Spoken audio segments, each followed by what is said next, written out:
GK मस्ती MS में आप लोगों का फिर एक बार स्वागत है।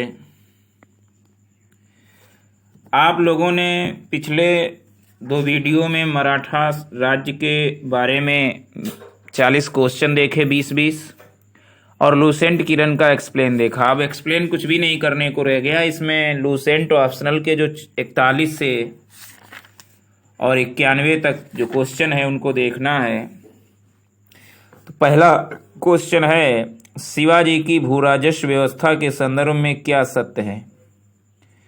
तो शिवाजी ने रस्सी द्वारा माप के स्थान पर काठी एवं मानक छड़ी का प्रयोग का प्रचलन किया।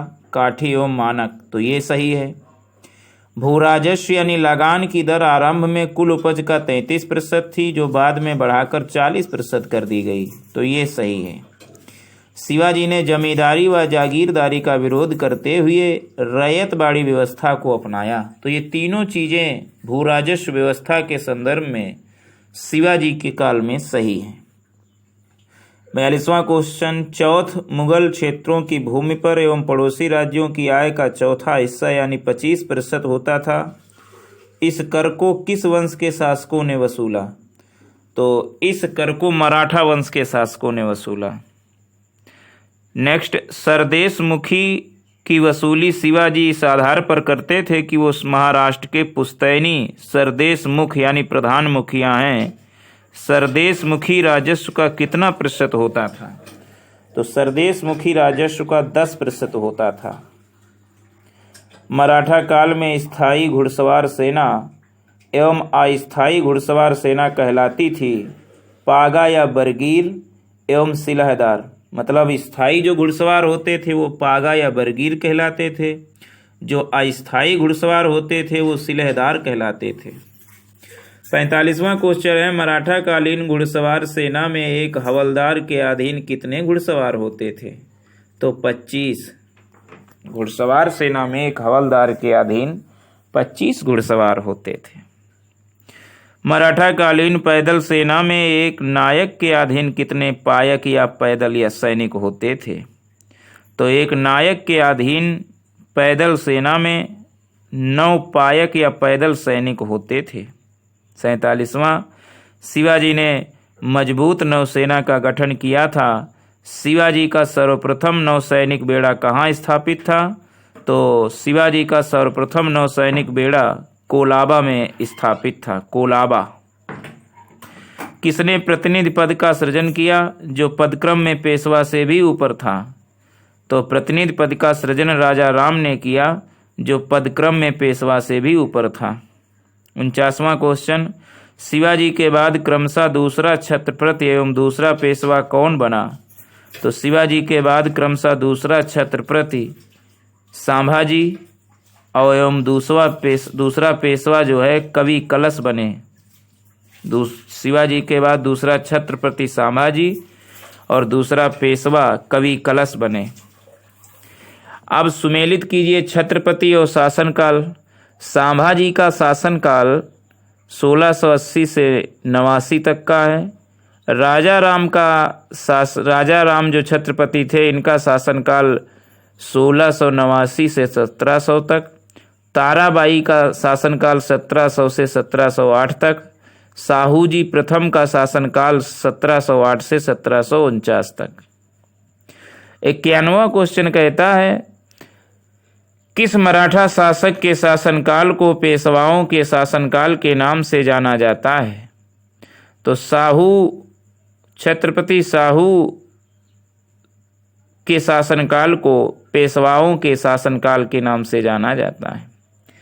अगला, मराठा मंडल या मराठा राज्य संघ की स्थापना किस पेशवा के समय में हुई?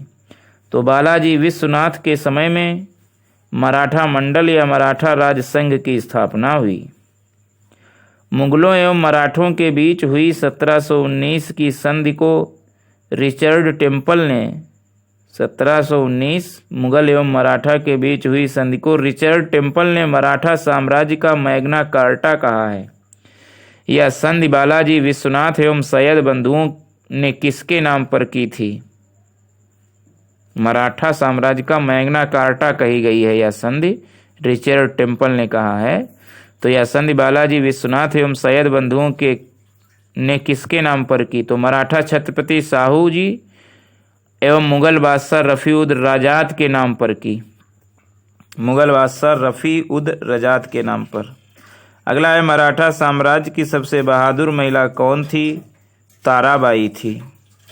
55वां, वह अंतिम छत्रपति कौन था जिसने संपूर्ण अधिकारों का भोग किया और जिसके बाद मराठा छत्रपति नाम के राजा रह गए और धीरे धीरे सारी शक्ति पेशवा के हाथ में चली गई? तो ये साहू जी प्रथम थे जिन्होंने, अंतिम छत्रपति थे जिसने संपूर्ण अधिकारों का भोग किया और जिसके बाद मराठा छत्रपति नाम के राजा रह गए और धीरे धीरे सारी शक्ति पेशवा के हाथ में चली गई। क्वेश्चन नंबर 56, यही समय है जब हम विदेशियों को अपने देश से निकालकर अमर कीर्ति का अर्जन कर सकते हैं। यदि हम इस सूख रहे पुराने वृक्ष के तने पर आघात करेंगे तो उसकी शाखाएं अपने आप ही गिर जाएंगी। यह किसका कथन है? ये बाजीराव प्रथम का कथन है। यही समय है जब हम विरोधियों यानी मुगलों को अपने देश से निकालकर अमर कीर्ति का अर्जन कर सकते हैं।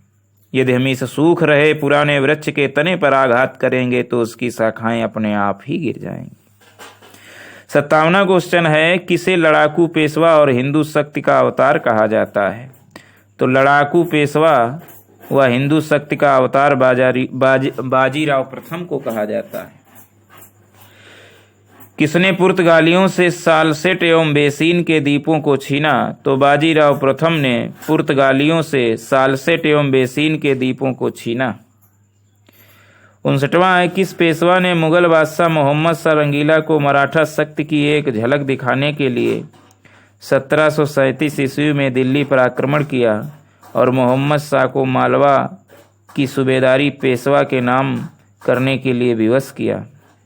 तो बाजीराव प्रथम ने मुगल बादशाह मोहम्मद शाह रंगीला को मराठा शक्ति की एक झलक दिखाने के लिए 1737 ईस्वी में दिल्ली पर आक्रमण किया और मोहम्मद शाह को मालवा की सूबेदारी पेशवा के नाम करने के लिए विवश किया। क्वेश्चन नंबर 60, किसके समय में मराठा शक्ति अपने चरमोत्कर्ष पर पहुंची तथा साथ ही मराठा शक्ति का पतन भी आरंभ हुआ? तो बाजीराव के समय में मराठा शक्ति अपने चरमोत्कर्ष पर पहुंची तथा साथ ही मराठा शक्ति का पतन भी आरंभ हुआ। 61वां क्वेश्चन, पेशवा बाजीराव एवं छत्रपति राम राजा के बीच हुए संगोला संधि के संबंध में क्या सत्य है? संगोला संधि जो 1750 में हुई थी छत्रपति राम राजा और पेशवा बाजीराव के मध्य में, तो क्या संबंध है? तो पहला सेंटेंस है, यह संधि पूना सम्मेलन में सभी प्रमुख मराठा सरदारों की उपस्थिति में किया गया। दूसरा, छत्रपति राम राजा द्वारा संगोला नामक दस्तावेज पर हस्ताक्षर करने के कारण यह संगोला संधि कहलाया। 3, केंद्रीय सरकार का पूरा दफ्तर सतारा से पूना कर दिया गया एवं पेशवा राज्य का सर्वेसर्वा बन गया। ये सभी सही हैं कथन संगोला संधि के संबंध में। यह संधि पूना सम्मेलन में प्रमुख मराठा सरदारों की उपस्थिति में किया गया। छत्रपति राम राजा द्वारा संगोला नामक दस्तावेज पर हस्ताक्षर करने के कारण यह संगोला संधि कहलाया। केंद्रीय सरकार का पूरा दफ्तर सतारा से पूना कर दिया गया एवं पेशवा राज्य का सर्वेसर्वा बन गया। 62वां क्वेश्चन कह रहा है, किस मराठा सरदार ने पूर्व में बंगाल, बिहार, उड़ीसा में 1741 से 51 के बीच मराठा शक्ति का प्रसार किया और बंगाल के नवाब अली वर्दी खां को संधि करने पर विवश कर दिया? तो रघुजी भोसले ने पूर्व में बंगाल, बिहार, उड़ीसा में 1741 से 51 के बीच मराठा शक्ति का प्रसार किया और बंगाल के नवाब अली वर्दी खां को संधि करने पर विवश कर दिया। 63वां क्वेश्चन, किस मराठा सरदार ने 1758-59 में पंजाब विजय किया? तो रघुनाथ राव ने 1758-59 में पंजाब विजय किया। 64वां क्वेश्चन, किसने दिल्ली में मुगल बादशाह की सहायता के लिए रखे गए अपनी सेना का वेतन चुकाने के लिए दिल्ली के दीवान आम की छत से चांदी निकलवा ली थी? वाह! तो सदाशिव राव भाऊ ने मुगल बादशाह की सहायता के लिए रखे गए अपनी सेना का वेतन चुकाने के लिए दिल्ली के दीवाने आम की छत से चांदी निकलवा ली थी। 65वां है, दो मोती जल में घुल गए, सोने की 27 मोहरें खो गईं, चांदी और तांबे की जो हानि हुई उसका कोई अनुमान नहीं लगाया जा सकता, या किससे संबंधित है। तो पानीपत के तृतीय युद्ध में मराठा सेना के विनाश से संबंधित है। दो मोती जल में घुल गए, सोने की 27 मोहरें खो गईं, चांदी और तांबे की जो हानि हुई उसका कोई अनुमान नहीं लगाया जा सकता। 66वां क्वेश्चन है, पानीपत के तृतीय युद्ध में मारे जाने वाले दो महत्वपूर्ण सैन्य सरदार थे। तो पानीपत के तृतीय युद्ध में मारे जाने वाले दो महत्वपूर्ण सैन्य सरदार थे विश्वासराव एवं सदाशिवराव भाऊ। विश्वासराव एवं सदाशिवराव भाऊ। 67वां क्वेश्चन है, किस इतिहासकार ने कहा कि पानीपत का तृतीय युद्ध एक निर्णायक युद्ध था, मराठा सेना की मुकुटमणि वहीं गिर गई थी और इस युद्ध के पश्चात मराठों के अखिल भारतीय साम्राज्य के स्वप्न नष्ट हो गए। ये जदुनाथ सरकार ने कहा है पानीपत के तृतीय के युद्ध में कि पानीपत का तृतीय युद्ध एक निर्णायक युद्ध था, मराठा सेना की मुकुटमणि वहीं गिर गई थी और इस युद्ध के पश्चात मराठों के अखिल भारतीय साम्राज्य के स्वप्न नष्ट हो गए। 68वां क्वेश्चन, शिवाजी के बाद किसने गोरिल्ला युद्ध का संचालन किया। तो बाजीराव प्रथम ने शिवाजी के बाद गोरिल्ला युद्ध का संचालन किया। 69वां, किस मराठा पेशवा के मैकियावेली कहा जाता है। तो नाना फड़नवीस को मैकियावेली कहा जाता है, मराठा पेशवा जो हैं। 70, निम्न में किसने पानीपत के तृतीय युद्ध में संगठित मराठा सेना का नेतृत्व किया। तो सदाशिवराव भाऊ ने पानीपत के तृतीय युद्ध में संगठित मराठा सेना का नेतृत्व किया। 71वां क्वेश्चन है, पानीपत के तृतीय युद्ध के परिणामों से पेशवा बालाजी बाजीराव को गहरा आघात लगा जिससे उसकी मृत्यु हो गई। बालाजी बाजीराव के बाद बने पेशवाओं को कला क्रम अनुसार सजाइए। तो पानीपत के तृतीय युद्ध के परिणामों से पेशवा बालाजी बाजीराव को गहरा आघात लगा जिससे उसकी मृत्यु हो गई। बालाजी बाजीराव के बाद बने पेशवाओं का कालक्रम इस प्रकार है। उसके बाद माधवराम, माधवराम के बाद में नारायण राव, नारायण राव के बाद में माधवराव नारायण और माधवराव नारायण के बाद में बाजीराव द्वितीय। तो ये बालाजी बाजीराव के बाद का क्रम है, माधवराव नारायण बाजीराव द्वितीय। 72वां क्वेश्चन है, वर्ष 1771 में दिल्ली की गद्दी पर शाह आलम द्वितीय को पुनर्स्थापित करने वाला मराठा सरदार था। तो वर्ष 1771 में दिल्ली की गद्दी पर शाह आलम द्वितीय को पुनर्स्थापित करने वाला मराठा सरदार महदाजी सिंधिया था। 73वां क्वेश्चन, किसे अंतिम महान पेशवा कहा जाता है।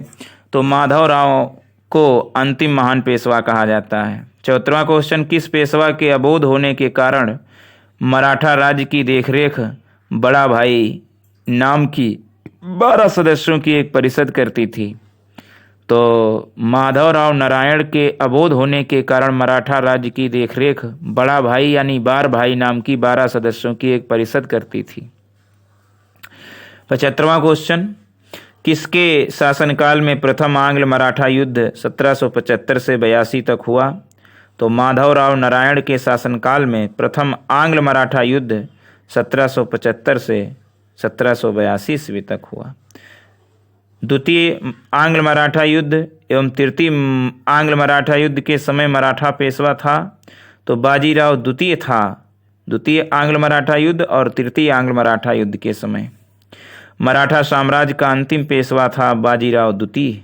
मराठा साम्राज्य का अंतिम पेशवा बाजीराव द्वितीय। 78वां क्वेश्चन, संधि का नाम और वर्ष मिलाना है। तो सूरत की संधि 1775 में हुई, पुरंदर की संधि 1776 में हुई, बड़गांव की संधि 1779 में, सालबाई की संधि 1782 में।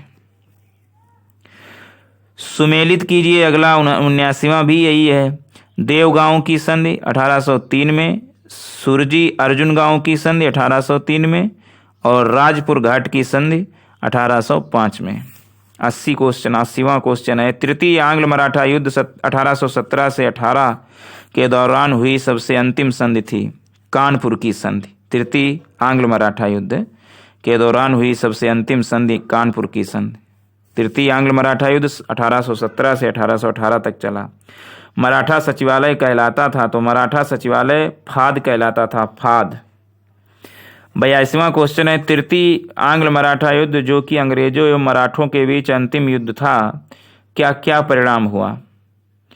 तो तृतीय आंग्ल मराठा युद्ध जो कि अंग्रेजों एवं मराठों के बीच अंतिम युद्ध था, इसके परिणाम नंबर 1 तो ये हुआ कि पेशवा का पद समाप्त कर दिया गया एवं बाजीराव द्वितीय को पेंशन भोक्ता के बनाकर बिठूर यानी कानपुर के निकट में रहने के लिए भेज दिया गया। दूसरा प्रभाव ये हुआ, पेशवा के प्रदेश पूना को अंग्रेजी राज्य में मिला लिया गया।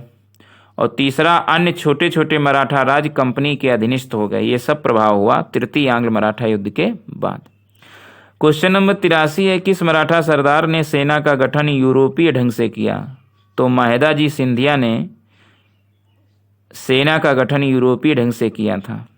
क्वेश्चन नंबर 84 है, राज्य क्षेत्र और संस्थापक मिलान करना है। तो बड़ौदा जो राज्य क्षेत्र है, इसके संस्थापक जो हैं वो गायकवाड़ हैं। इंदौर जो राज्य क्षेत्र है, इसके जो संस्थापक हैं वो होलकर हैं। नागपुर राज्य क्षेत्र है, इसके जो संस्थापक हैं वो भोसले हैं। ग्वालियर राज्य क्षेत्र है, इसके संस्थापक सिंधिया हैं। ग्वालियर सिंधिया, नागपुर भोसले, इंदौर होलकर, बड़ौदा गायकवाड़। 85वां क्वेश्चन है, किसने कहा कि मराठों का उदय आकस्मिक अग्निकांड की भांति हुआ? तो मराठों का उदय आकस्मिक अग्निकांड की भांति हुआ ग्रांट डफ के द्वारा। ये ग्रांट डफ ने कहा मराठों का उदय आकस्मिक अग्निकांड की भांति हुआ। 86वां क्वेश्चन है, 1775 से 82 के प्रथम आंग्ल मराठा युद्ध का निम्नलिखित में से कौन सा एक परिणाम था? तो किसी भी पक्ष की जीत नहीं हुई। 1775 से 82 के प्रथम आंग्ल मराठा युद्ध का निर्णय यही था। 27वां क्वेश्चन है, अहमद शाह अब्दाली के भारत पर आक्रमण और पानीपत की तीसरी लड़ाई लड़ने का तत्कालीन कारण क्या था? तो वह मराठों द्वारा लाहौर से अपने वायसराय तैमूर शाह के निष्कासन का बदला लेना चाहता था। अहमद शाह अब्दाली जो था वह मराठों द्वारा लाहौर से अपने वायसराय तैमूर शाह के निष्कासन का बदला लेना चाहता था। 28वां क्वेश्चन है, औरंगजेब की मृत्यु के समय मराठा नेतृत्व किसके हाथों में था? तो औरंगजेब की मृत्यु के समय ताराबाई के हाथों में मराठा नेतृत्व था। क्वेश्चन नंबर 89, शिवाजी का जन्म कब हुआ और कब उन्होंने छत्रपति की उपाधि धारण की? तो 1687 में उनका जन्म हुआ और 1674 में उन्होंने छत्रपति की उपाधि धारण की। शिवाजी की मृत्यु के पश्चात उत्तराधिकार के लिए किनके बीच लड़ाई हुई? तो शिवाजी की मृत्यु के पश्चात उत्तराधिकार के लिए राजा राम व सांभाजी की लड़ाई हुई। राजा राम व सांभाजी की लड़ाई हुई। पेशवाई को कब समाप्त किया गया? तो पेशवाई को 1818 में समाप्त किया गया। तो ये तो कुछ मराठा काल के